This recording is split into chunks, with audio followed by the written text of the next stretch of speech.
આપ સૌના સહિયારા સપોર્ટથી વિજયસ એન્ટરટેનમેન્ટ વિહતમાના દેવસુણાના ઇતિહાસની સફળતા બાદ લઈને આવી રહ્યું છે વિહતમાનો ઇન્દ્રોડા ગામનો ઇતિહાસ.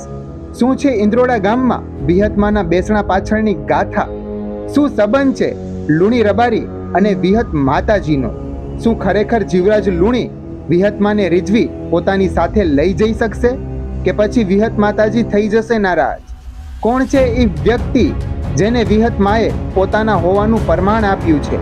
તો તૈયાર થઈ જાઓ ફરી એકવાર 20 ભુજાડી માં વિહતમાના વધુ એક પરચાને વધાવવા માટે અમારી સાથે, કેમ કે અમે લઈને આવી રહ્યા છીએ માં વિહત માતાજીનો ઇન્દ્રોડા ગામનો ઇતિહાસ ટૂંક જ સમયમાં વિજયસ એન્ટરટેનમેન્ટ યુટ્યુબ ચેનલ પર.